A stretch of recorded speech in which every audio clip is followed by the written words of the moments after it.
All right, Mr. Bass, 𝗪𝗆𝘆+ is with us today. They're also going to be with us at the Boardroom show in 2.5 weeks. Oh my gosh. I just pulled out my Colby Plus full suit because the water took a dive yesterday. I paddled out yesterday and it was one of those shockers, it always happens in the fall, where you're like, oh, the water was 70. Now it's 62 and you're just like frozen and the waves are 2 feet and crappy. And you're like, why am I out here? Because I don't have my Colby Plus wetsuit on. That's why. Damn it. But I So got it now. It's in my truck. I just put it in my car. I'd be curious to hear how that thing's holding up because mine is at least a year old and great condition still. And that's the thing. Like we talk about quality neoprene, the Yamamoto rubber, but the seams and the zipper closures and all that stuff has held up just like day one for me. And that's where things used to break down for me. Premium. Premium. Premium quality. That's what you get with Colby Plus. Premium zippers, premium stitching, premium rubber, premium without premium price. That's it because they cut out the middleman. No fuss, no hang tags, no extra branding, and no middleman. So go straight to the consumer and you benefit at colbyplus.com. And then, of course, our buddies at Real Water Sports, we always owe a shout out to. They have a 1,500 surfboard collection. They have soft goods. They have kite boards, foil kits, everything you need for water sports. I just got Jim Banks just sent me an email. He's like, hey, I'm coming over. I'm doing the Boardroom show, blah, blah, blah. Told you. And I thought to myself, did Trip Foreman have something to do with this? He was just in Uluwatu for like 2 weeks, and I'm sure he and Jim were hooking up and talking. And I bet Trip was like, hey, Jim, you should go over and do Scott's show. I think you'll enjoy it. Maybe. I don't know. But if you did, thank you, Trip. Otherwise, funny story. I reached out to Trip. I'm like, oh, I want a foil. I need a foil tail, a little tail wing for one of my setups. And he's like, dude, I'm in New York. I'm scoring. He's like scoring he was last week scoring really good waves in New York. He is all over the place. He is. Oh, to be Trip Foreman. But that's the thing about the surf world is pretty small, right? So we link up with Trip at some point. He supports us. You know Jim. He knows Jim. Jim comes out to the Boardroom show. It's all connected. And it all ends up converging at the Boardroom show as well. So anyways, go to realwatersports.com to check that out. And Scott will tell you more about the Boardroom show in today's show. As we see some movement at the takeoff zone, it's Kelly Slater grabbing rail. A clean entry, this thing holding open, it spits. When it spit me, I thought it was going to spit me off my board. Comes out with the spit, spits him out. Comes out after the spit, gets spat out of another good-looking wave here. Spit. We're just spitballing, right? Yeah, God.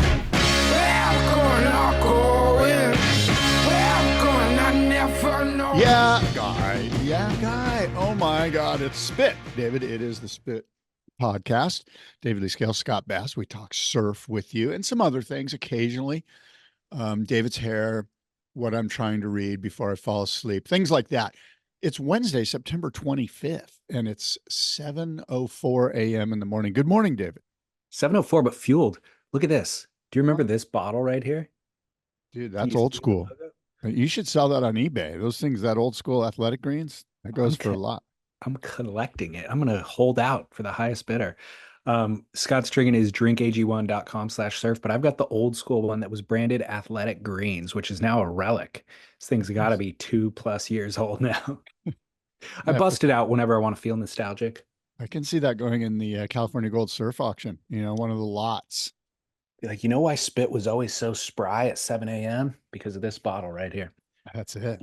I'm sure you got things in your notes. I've got a feedback from a previous week about the future of Olympic surfing. Yeah, let's hear it. This email came and he said, after listening to you guys debate the future of Olympic surfing, I wanted to chime in with an observation. The future of Olympic surfing is clear to me. Just look at rock climbing, for an example. Rock climbing in its pure form was also man versus nature, and people tackling epic climbs of different styles, big wall versus alpine ascents or sport climbing. This stuff captured the imagination of other climbers, but climbing is an even smaller market than surfing. As competitive climbing was introduced, some early contests were held on real rock. Soon this was changed for a few reasons, and people started to create artificial walls for training and contests.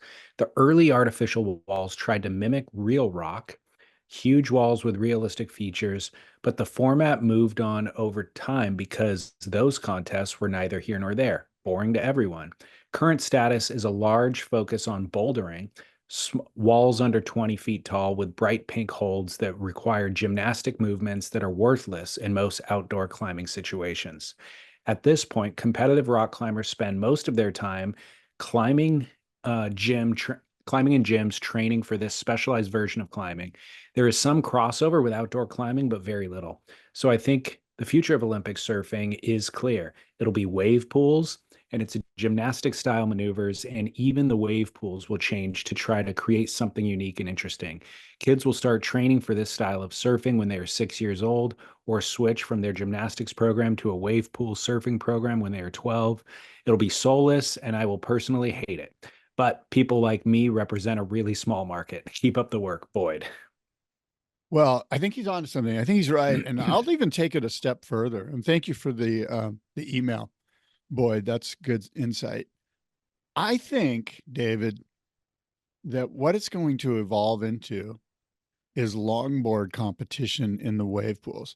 I think Kelly Slater's wave pool is a better competitive format for longboarding.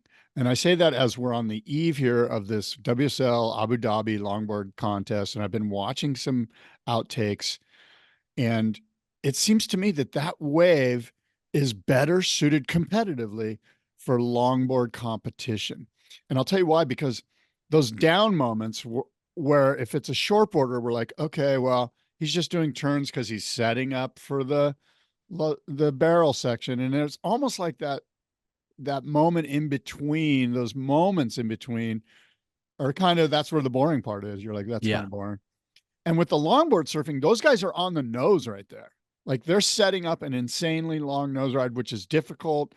If you can hang 10 and then throw your foot out and, you know, I just think that it's more engaging as viewers to watch the guys longboard. I think the general public, the ma and pa's in North Dakota or Nebraska, they can kind of engage with that and understand that a little bit more than how many fins got out on a top turn or whatever. So could be, and maybe this is a long shot, but that Olympic surfing kind of boils down to, what Duke Kahanamoku did, ride a longboard. And by the way, you've got, style. There's a lot to it. So tell me your thoughts on this. Am I going too far here? I don't think so. I understand the point that you're making. It's so interesting that longboarding, in my mind, is the hardest thing to make competitive. It's the thing among surfing that you should not make competitive at all because it's all about freedom of expression. But you're right. In this format, it's the one place where you can actually measure number of toes off the tip and number of seconds that those toes are off the tip, or number of seconds that you're in the barrel.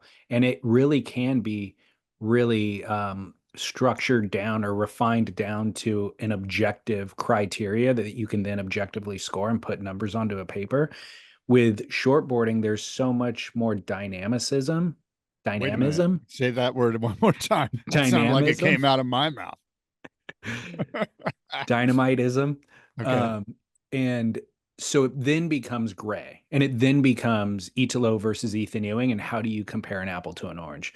But you're right, with longboarding, I mean, there was a moment, of course, in longboarding, not a moment, but a long period of time where things went high pro and it kind of became apples and oranges. But for where they're at right now, I think you're right. They can more objectively measure the three main things that they're trying to do, and the wave pool provides the routine or the format. Or the canvas. Thank you. Yeah. Yeah. The same canvas for each of them. And then you just measure one versus the other. But my question. Okay, go ahead. Well, I was gonna say Boyd's email talked about climbing. Climbing on the Olympics, as I understand it, is about speed. Like they're timing it, like who can get to the top fastest. And I think you can do that with nose rides that brings the clock in, as you mentioned. So yeah, it's making sense. So my only other question though, and this is like actually a really significant one, is you said this will engage the, random people in middle America. Will it?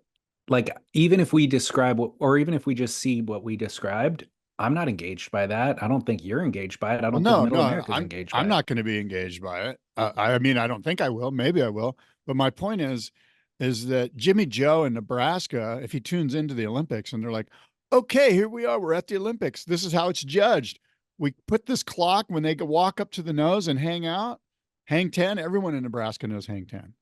when they hang 10, they get timed, it's going to be a big score. And like now I'm like, Jimmy Joe's like, oh, honey, pull up the bacons. Let's watch this, incredible nose riding. I think it's more engaging than, here's 𝗍𝗏𝘆 doing a 780 rote, like I don't, I think it's less. I mean, I do really think it's less engaging. And I think that to the Jimmy Joe in Nebraska, if you're just standing on the tip of something, to them, it could just be a coffee table. That's how stable it looks. When you see like a real pro doing it, it looks as stable as a coffee table, and you don't understand all that's going on with the wave mechanics to really appreciate how they got there and why they're doing it. And especially in the pool, you don't. If you find that section in the ocean and you hang 10, that took real effort to get there. But once you're in a pool and the board is designed for that certain thing, it's not as difficult. And Jimmy Joe certainly doesn't understand the difficulty.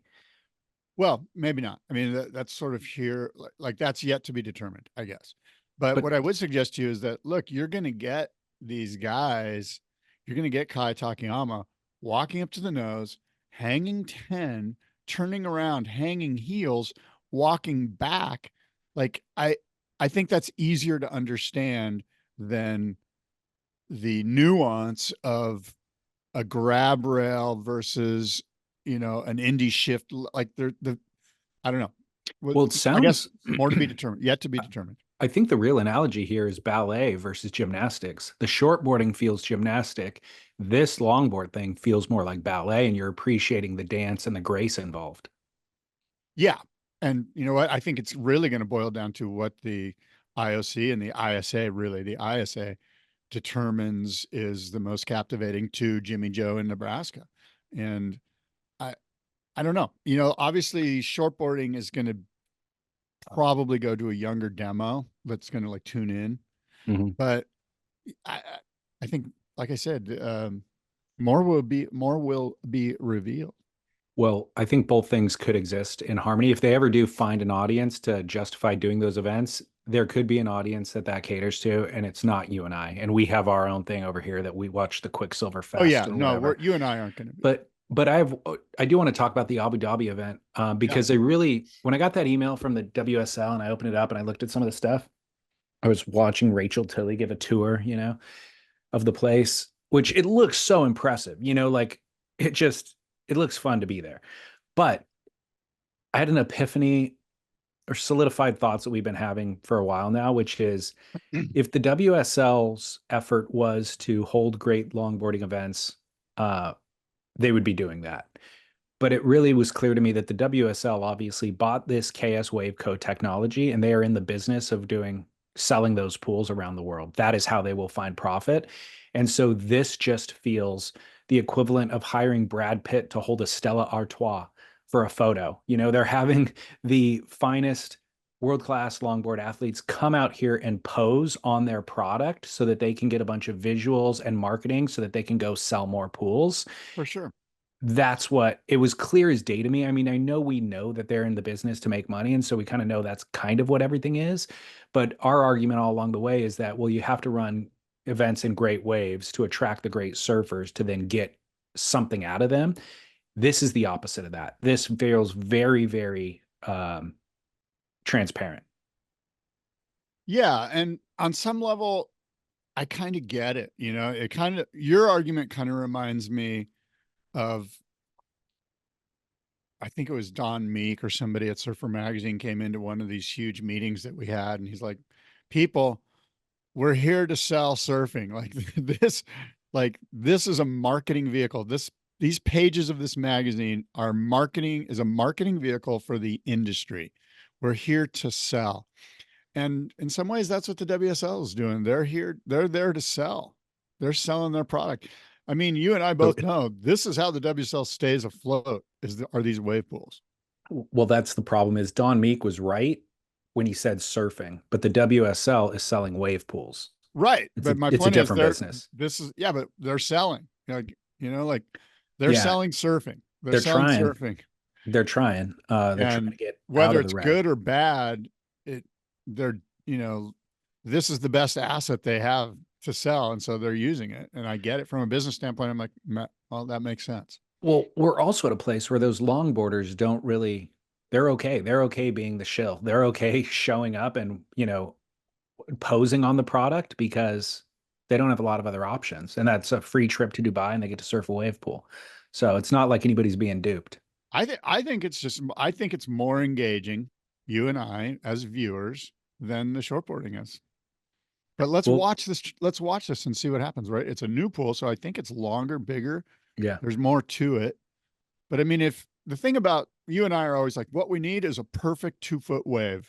Like Malibu is the perfect thing. All we need is a south swell. And if it gets 4 foot at Malibu first point, insane. That's even better. Well, guess what? It's going to be 3 to 4 foot at Abu Dhabi. Yeah. And it's kind of a good setup for longboarding, I got to say. Okay. Well, we will watch the. I think they should get rid of the leashes. Make it a problem if you fall, which I guess it is at Abu Dhabi because that means the end of your wave anyway. And so you only get, so yeah. But I like the argument. I like the argument. Doesn't apply in the pool, but I like it. Yeah. All right. Well, I'll be watching and then we can watch the Abu Dhabi shortboard event later in the year because they're doing a CT event there. So to wrap this up, my question to you was, is Kelly Slater's wave pool better for longboard competition versus shortboard competition? Yes or no? I'd say that's a yes. Okay. Let's get a fish comp there though. I don't know. It's the same thing. We're all It is. I mean, I've told you, I think the best board is a boogie board at those things. Like you're basically just want to get as deep in that little barrel as you can get. So like a Pipo would be the ideal board. Because when you get in the tube, they're all just getting as small as they can get, you know. Again, not to beat like Mason Ho and not to beat a dead horse, but after years of discussing, we've refined it down to kind of the most salient bits. And the most salient bit, you're right, on the shortboard problem is there's very few critical sections at the Lemoore pool. And there's only 2 barrel sections, let's say. All the rest of it is just waiting for 2 critical snap sections and 2 barrel sections. That's it. So that is the problem. Yeah. And I think from the judging standpoint, if they go, look, you don't have to, but the guys that are going to win heats are going to be doing airs out there. But if you do an air in that middle section and you fall, you're out of the competition. So the wave itself sets itself up for being conservative. Totally. Because you don't want to miss the tube section, and then they all try to do the air on that last little where it goes flat real quick. But it's not a critical section. No, it's not. So anyway, interesting. Yeah. We shall see. I think it's competitively, I think it's a better longboard canvas. I agree with you. Yeah. Okay. Well, I've got a who said that. Are you ready? I'm ready to lose yet again. By the way, do you think this segment's any good? Do you think the listeners are enjoying the segment or does it feel forced? It doesn't feel forced. And if it provides history, which it has, then it's fantastic. I think, it's great. I'm not getting any feedback one way or the other about it. I think it's great. Who said that, David? Are you ready? This is the segment where I quote a famous surfer and sometimes not so famous. And David tries to guess who it is. Excuse me. Here we go. And I quote David. I still go back to my first surf at the pier, age 7, riding this wave that didn't really break. And it was the best feeling I've ever felt in my life. I went left, right, left, and the wave didn't really break. And I was on the glide. I remember my dad being so proud that I stood up and rode the wave for as long as I did. Who said that, David? Was it 1, Andy Irons? Was it 2, 𝗪𝗃 𝗪𝗆? Was it 3, Ryan Hackman? Or was it 4, Brad Gerlach? I've read this exact quote. So that's a clue, but I can't. I was hoping when you gave me the multiple choice, it would ring a bell. I'm going to go Andy Irons. You're correct, David. Okay. It is Andy Irons. I thought that the pier would kind of throw, the pier was sort of the only thing that could make you go, And, 𝗪𝗃 𝗪𝗆 surfed at a pier. Brian Hackman, Jeff Hackman's son, surfed at a pier. Brad Gerlach surfed at Huntington Pier. Andy Irons surfed at the pier. Of course, the pier that Andy surfed being the Honolulu Pier, and also probably Ryan Hackman. And then I thought, well, David's going to go, this is about the California Gold Surf Auction. So if he throws Ryan Hackman, maybe he has a Jeff Hackman surfboard. Did that go through your brain? Yeah, I did the math of which surfboard would be included in this, and Andy's seemed like the most likely. So was that the tipping point? Was it like Scott's shill for the California Gold Surf Auction? Yeah, well, I knew that was built into the criteria for sure. Oh, all right. But We're gonna what? change it up. I'm not doing that. I'm not doing. I don't care about. We're gonna. I gotta stump you. Well, so I did apply that, but really the key was I had read that quote before and I was trying to think. I didn't read it recently. It wasn't, and so I must have read it years ago. And if I read it years ago, it was probably Andy. So, By the way, it's from a Derek Riley interview on Stab, and it was 2 weeks. Can you hear my printer going off, by the way? no. It was 2 weeks prior to Andy's death. And it was in that context, man, it was really sad. I got sad this morning reading it. I mean, he talks about how excited he is that in just a few months he's going to have his new baby. And I mean, and I thought about Axel, his son, and I thought about him now and him reading all this stuff about his father. And this particular bit, because it's 2 weeks prior to his death, is just, it's really heartbreaking. I mean, yeah, the whole situation is so heartbreaking. I haven't really thought about it in a meaningful way in a while, but it is tragic. Yeah. What a waste. Yeah, gnarly. Anyway, So you got an Andy board. oh yeah, we have an Andy board, 𝗟𝗃𝗃𝗃 shaped board for Andy Irons, signed by Andy Irons. And it's one that he rode hard and rode well, which I always like that when I get a personal rider in the auction. It's one that you can tell he loved because it's got some deck damage. You know, he put his heels into it a lot. He rode the crap out of it. So yeah, we've got an Andy Irons board, pipeline gun. You know, it's like 6'10" or 7 foot or something like that. It's beautiful. How crazy when you hold those boards is it to imagine riding it and then riding it in those waves? No, they're like 2 inches thick. They're so thin. They're so chippy. It's ridiculous. And they're narrow. You know, they're like 19 1/8. You're like, it's insane. What? You just put that under your arms and you're like, this thing would not float me. And then you watch the footage of Andy surfing 8-foot backdoor on it. And you're like, what? How is that possible? I just watched footage of Harry Bryant at 𝗪𝗆𝗆. Did you see that on Mason Ho's YouTube channel? No. And Harry Bryant's on some yellowed out, sun-tanned, foam-tanned, chippy thing that looks like it's from that era from like 94. And it just looks like it can't float him because Harry Bryant's a pretty big guy. I feel like he's like 6'1", 205 or something. Maybe he's a little leaner, but he will be 225 in about 10 years.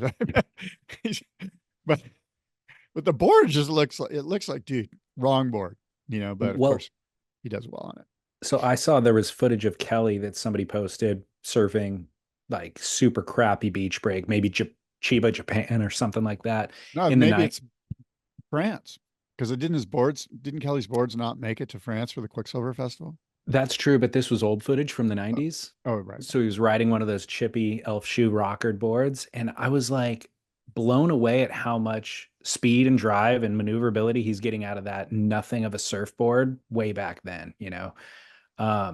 But remember when you guys, the Boardroom show did the honored Timmy Patterson. Yeah. And one of the boards was the 𝗟𝗏𝗃𝗃.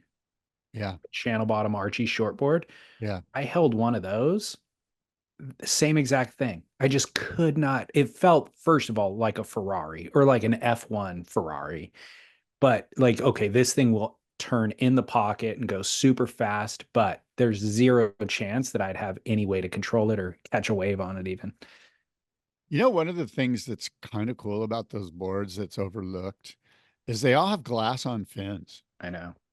Like glass on fins are obviously a thing of the past, but I'm kind of a fan of glass on fins. I know you can't travel with them, and I remember Andy saying, like, Andy was big into glass on fins and he's like, screw it. You know, like there was one point where I'm sure his managers were like, dude, we got a fin company that wants to sign you here. And he's like, I love my boards with glass on fins, you know? And I know for a fact that Andy was super hyped on keeping his boards and making sure they had glass on fins. And there might have even been some turmoil, as I recall, like, I'll sign with them, but I'm going to still ride glass on fins, you know, or whatever. But I think yeah, there's obviously, I think benefits to both, you know, for whatever the benefits are for glass-ons that Andy would speak to, that's all probably true.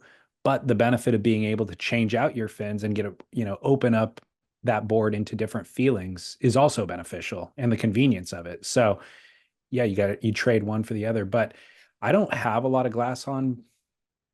Trying to think if I have any right now in my quiver. I don't know that I do, but when I've had them, I've always loved those boards. I've never had one that I felt like was a dud. Well, here's the other thing. Andy, of course, as you know, was on such a high level as far as sensitivity. I don't think glass on fins versus boxed fins are going to be a factor for 99.9% of surfers in the world. You have to be at that elite level where you can feel the extra drive that a glass on fin is going to give you. And, the upside of boxes, the different fins that you can put in, the travel ability far outweighs the very subtle power and drive significance that only, like I say, the top guys would even notice. And you need it. Maybe he would need it at backdoor when it's 8 foot, but otherwise you can do without it. Yeah. Yeah. Yeah. Well, that's interesting. Well, good. When does California surf auction go? Oh, the California Gold Surf Auction. The bidding begins Saturday, October 5th at 5 p.m. Pacific Standard Time. And the lots begin closing Saturday, October 19th at 5 p.m. Pacific Standard Time. So you can bid from anywhere in the world, real-time bidding. You can download the auction app and just bid from your phone from the cafe in Biarritz, or you can, you can bid using your desktop computer. But yeah, real-time bidding. And so we're excited about it. We got some incredible boards, so it's going to be good. So a week from Saturday until the week after the Boardroom show. And then do you have a starting bid price for that Andy board? No, most of the boards in this auction are no reserve boards. I mean, we have boards that sold for $40,000 that are selling at no reserve. In other words, we're selling these boards no matter what. The final bid is the bid that wins the board. There's not a reserve on. Now, some boards do have reserves, but the Andy board does not have a reserve.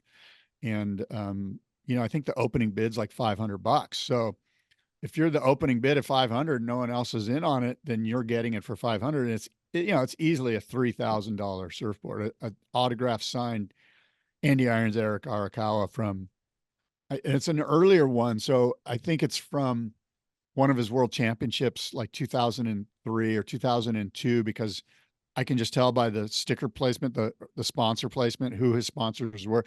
Towards the end there, it was just, Billabong and Red Bull, Yeah. I think Okay. I froze a little. Did I freeze a little on your end? A little bit, but I got all the audio. Okay. Well, speaking of shapers, surfboard shapers, 𝗪𝗆𝗆 sent me an email, and he just was commenting on last week's show. We were talking about we haven't seen a female surfer commit to being a professional free surfer. They all have taken the path of competitive surfing because that was really the only path available, probably. But he said quote, Laura Enever has notably taken a free surfing focused approach instead of chasing the QS and the CT, end quote. And that's a good example, but I would like to caveat it with she got bumped off tour. Like her full focus was competitive surfing until she got bumped off tour. And now she's been able to, parlay that into the big wave realm, which is incredible. And commentary now for the WSL, in which I think she's incredible. But then Coca could be added to that list too, if you wanted to have that conversation, because she's kind of more visible now, I feel, than she was when she was on tour. And I'd argue her surfing is better now than she was on tour. She feels a little more unfettered. Yeah. But in both of those examples, still, to my original point, neither of them are churning out content in the way that, Craig Anderson did back in the day. Yeah. So there still isn't, I would argue, a real focused professional female free surfer other than Sierra Kerr. Yeah, I was going to say Sierra's the one that seems like she's going to the Mentawais and pumping out. And it could be argued maybe Erin Brooks did that. I mean, she was putting out videos, her at Waco, her in Fiji, her in different places. So anyway. Yeah. But those girls are young enough to still be undecided on whether they're choosing the competitive track or not. Yeah. So the example that we were talking about previously was somebody who commits their life to professional free surfing. and then you have to create that content kind of machine to generate all that stuff because the magazines don't exist. But that's what we're waiting to see. Okie dokie. Welcome back. Yeah, man.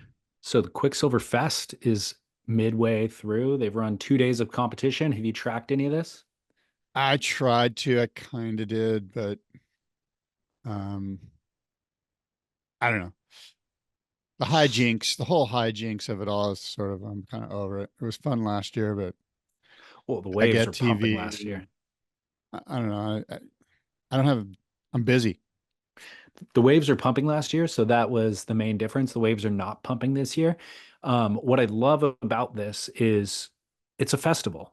And so the US Open could be a counterpart to it. But the US Open is a surf contest. And then they have all this ancillary stuff around it, but it's very much focused on the competition part, which undermines, I think, the initial conceit of surfing, as we've discussed over and over. I think the Quicksilver Fest actually gets this right in that let's all just get together and surf. And we will award winners, but it's really not about the competition. It's more just a festival. So there is, dinners in 𝗪𝗃𝗃 and bands playing and all that sort of stuff. But it's really just a time for everybody to get together and surf. And because it's not limited by the normal tour structure and format, they're able to get a much broader, more interesting cast of surfers. Yeah, there's definitely that. And the question is why? And it's because those surfers are like, hey, the bars, the banks in 𝗪𝗃𝗃 could be insane. The waves could be really killer. And I don't think that's everyone goes, oh, Huntington. That's cool. I'll pass. I'm going to pass on Huntington Pier. Totally. Because even when it's good, it's not 𝗪𝗃𝗃. Like No, 𝗪𝗃𝗃 is exactly. insane this time of year. It can be. And in addition, as you know, the population base in France is much different than the demographic in Southern California. Totally. So when you get 200,000 people to the beach in Huntington, 5% of those are surfers, hardcore surfers, and the rest are just freaks. It's a freak show. Whereas in France, first of all, there is no inland empire. Like everybody lives along the coast. Anyone that's coming from inland is like a farmer to sell his cheese or something. You know what I mean? Like it's and just you're happy he's there too. You're like, Hiller, the farmer showed up with cheese. So it's just a different beast altogether. And that's what makes the Quicksilver Fest so enticing. You get this culture that's actually rich and sort of vibrant and different and established versus sort of like, I don't know, does Southern California even have a vibrant culture? Like we've sort of decimated any of the, like there's no more orange trees in Orange County. Like the whole thing's gone. The vibrant culture, to be honest, is related to like immigrant communities. Like I love Santa Ana for Mexican food. You know what I mean? And I love Long Beach because of the diverse ethnic offerings, but all that original stuff is gone. But this particular event, despite the waves being small, 𝗪𝗄𝗄 and Bobby Martinez are teamed up. So this is a team event. You got two surfers. You get best score from each surfer goes into the leader or into the scoreboard. 𝗪𝗄𝗄 and Bobby Martinez. How exciting is that? I would watch strictly for that alone, And then on the opposite end, you have it's like doubles. It's like doubles tennis. Totally. But with an all-star cast of like retrobates versus CT pros, Yeah. So on the bottom of the list, and that's in first place. In the final spot, 14th place is Kai Lenny and 𝗪𝗃𝗃𝗀, which is kind of interesting. Yeah. Kelly Slater is teamed up with Jeremy Flores. Billy Kemper's teamed up with Noah Beshen. Shane is teamed up with his son Jackson Dorian. There's girls teams, Mary Callahan and Coco Ho. So I think the format's really interesting. I think it's super fun. I love that it's not live streamed, but they do quick recap videos that are on YouTube and Instagram that are easy to digest. So I'm a big fan. I'm loving what they're doing. Why isn't Katie Simmers there? I would have a feeling that she was invited. She probably just opted out. Yeah. I've got a question for you though. The 𝗪𝗄𝗄, the wave that he put him onto the leaderboard was a 9-point something, and it was his infamous clayback turn that he does. Yeah. Is the clayback the most innovative move of all time? Of all time, the most innovative move of all time. it's kind of a tough question because you have to put moves in eras, like there's no way the clayback was going to be a move that happened over and over again in 1977, but what was Sean Thompson weaving through the barrel it off the wall and changing his track in the line, and 𝗙𝗵𝘆 doing the pig dog backside barrel. So, you know what I mean? That's Those kind of moves like, were more innovative than Clay's because they allowed open access to new parts of the wave that weren't being ridden before. So I would say those are more innovative. I almost feel like Clay's that twist, I don't even know what you call it, that thing he does in the tube where he lays back in the tube, is more innovative than the flail, not the flailing clayback, but the radical. Yeah. Like, it's Yeah, not a drop wallet. He drops the bank, Yeah, the clayback barrel ride is Yeah, so sick. it is. It's insane. And Torrin Martin does that now. Like, there's other guys that are doing it. Mason.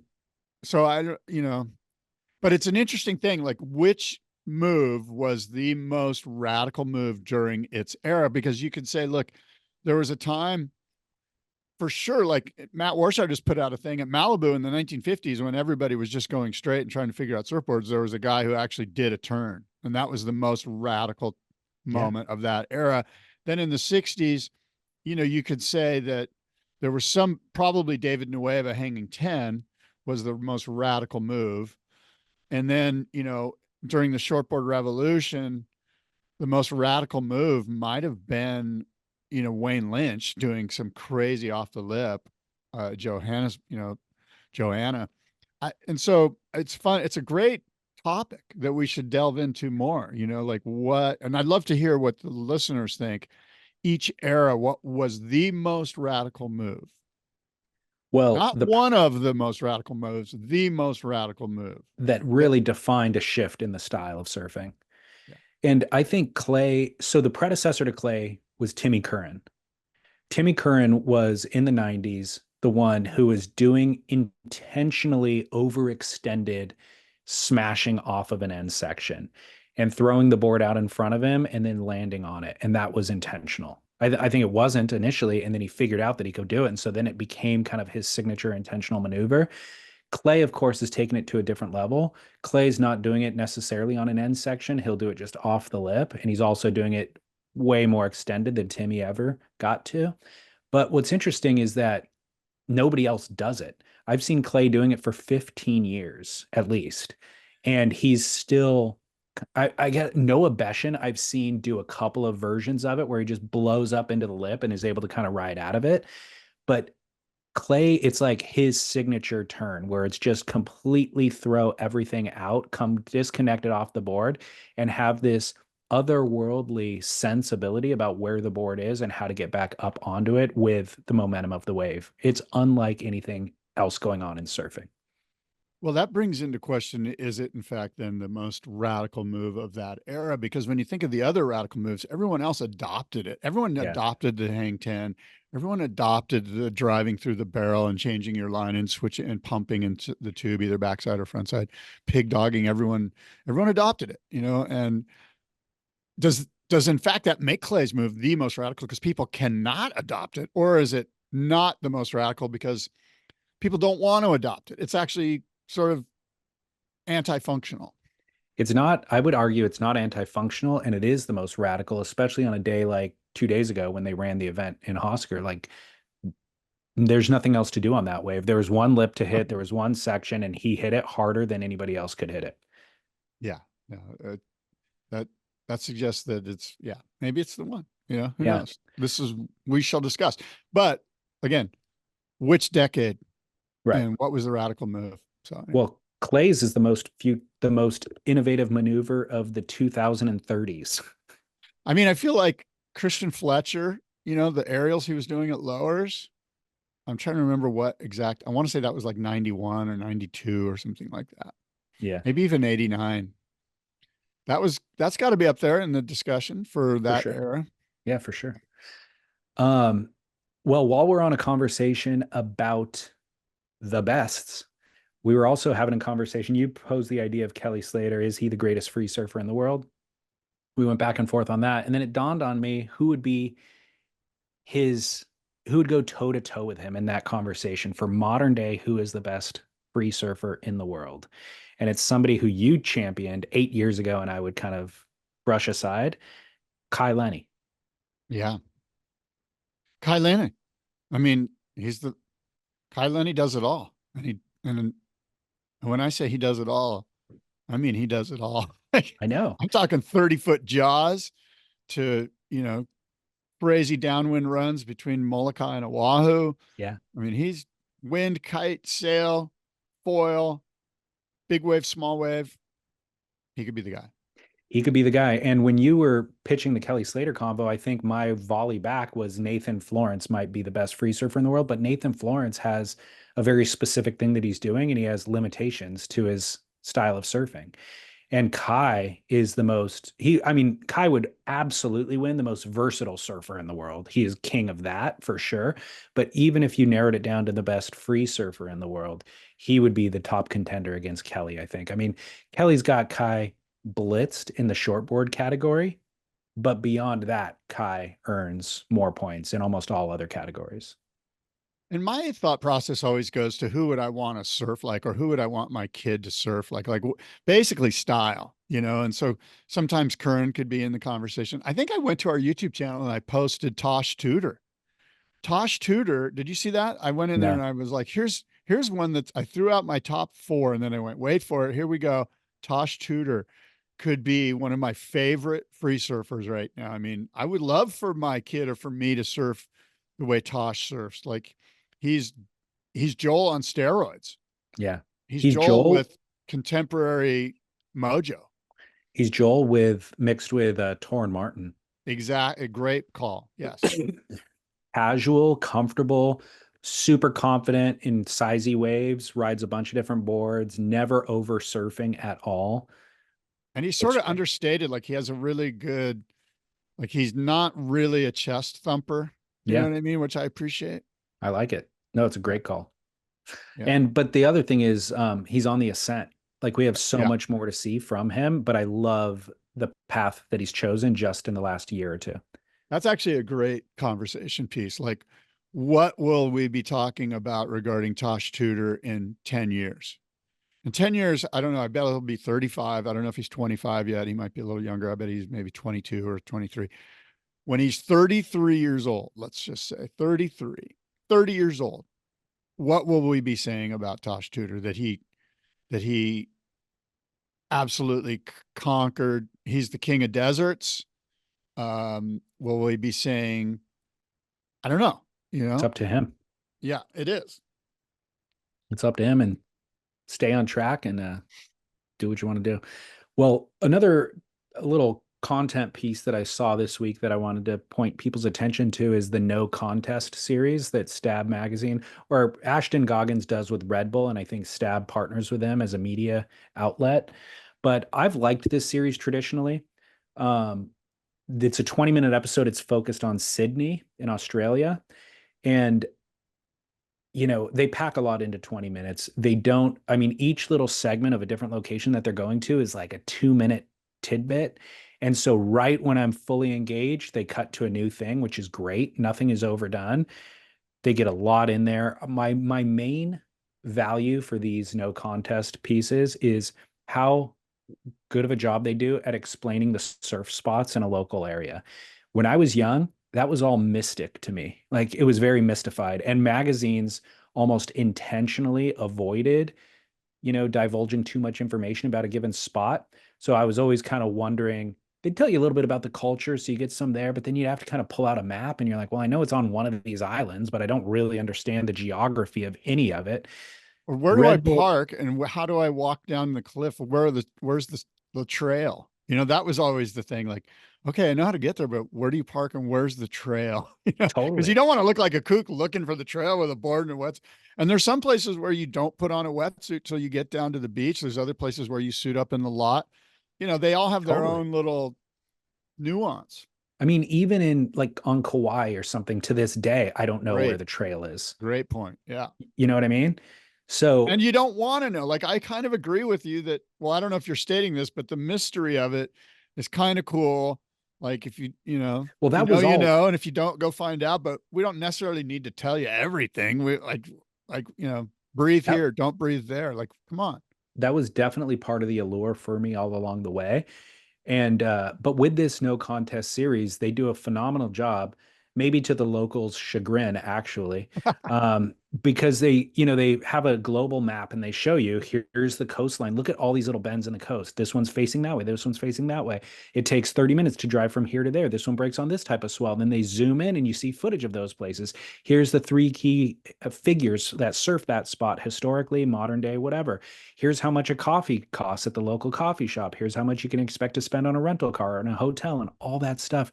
So it really is like this really kind of thorough travel guide to Sydney. So by the end of the episode, I feel like I really understand what it's like, what's required to get there and how much money you're going to spend and where you can surf and all that stuff. Got to know the local figures, you know. So I'm a big fan of the series.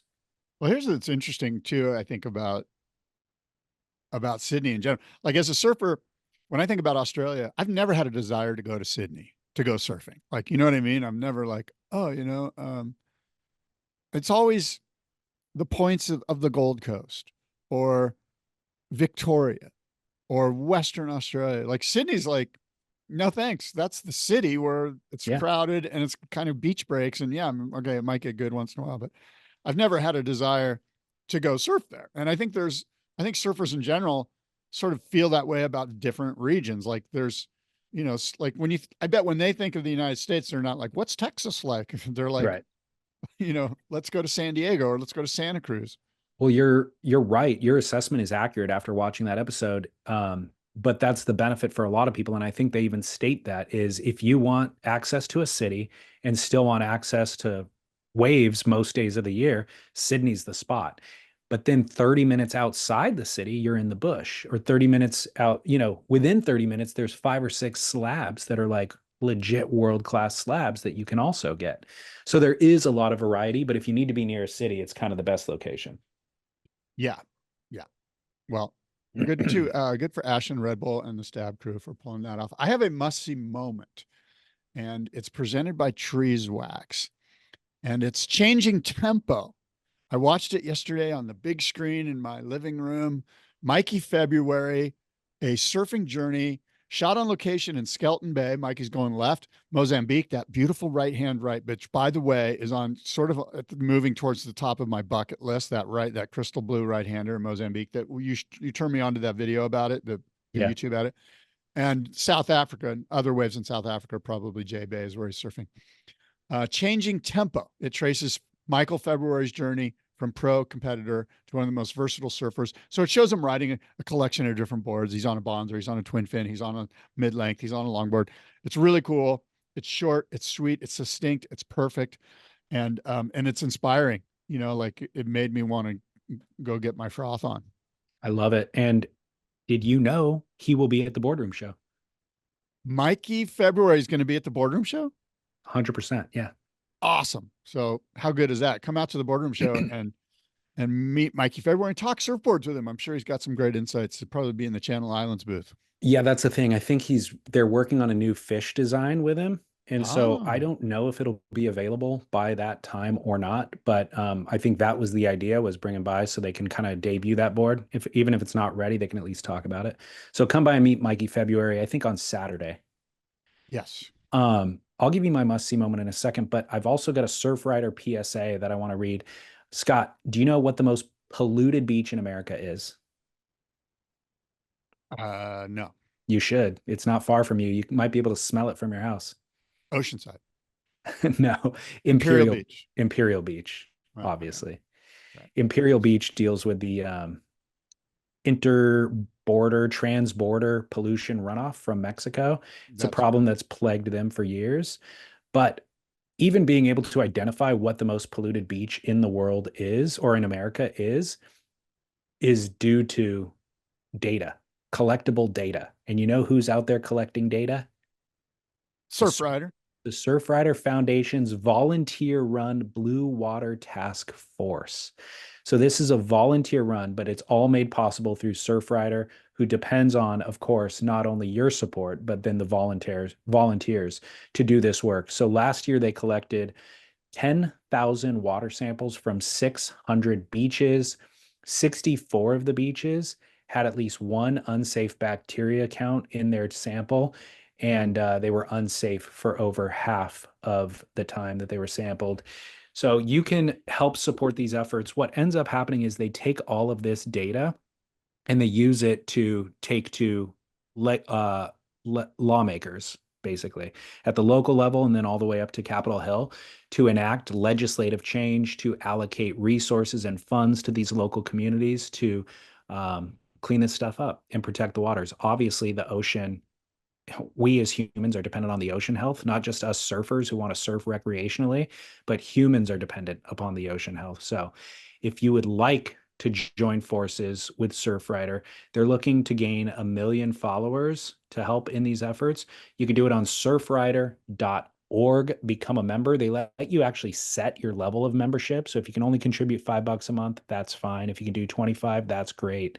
But go to surfrider.org, become a member, help clean up the beaches. And then, Mr. Bass, my must-see moment, which is actually presented by 𝗏𝗏𝗄𝑠. Yeah. We talk about the sustainability aspect of 𝗏𝗏𝗄𝑠, but let's talk about performance. Yeah, it's sticky.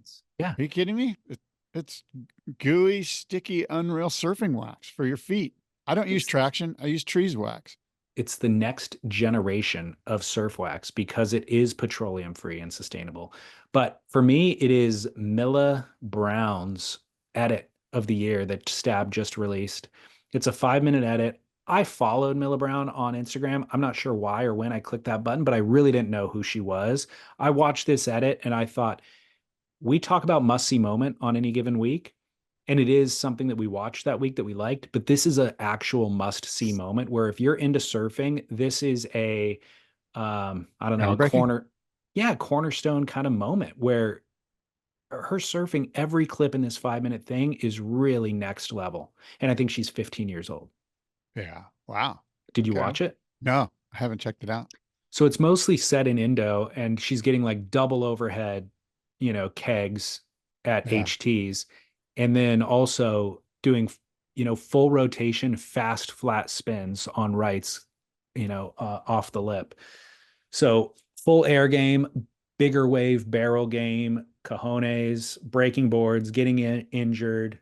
Yeah, like really, and some epic carves in the bit too. So really impressive, groundbreaking introduction to 𝗏𝗃𝗃𝗃 Brown. All right. Oh, must-see moment. Let's check that out. Presented by 𝗏𝗏𝗄𝑠. All right, will do. David, it's been a great show. We've said a lot. Look, until next time, adios and aloha. All right, we're good. I think we hit our trees or our athletic greens at the beginning of the show. So we're good. Okay, great. Thank you, buddy. Talk to See you next week.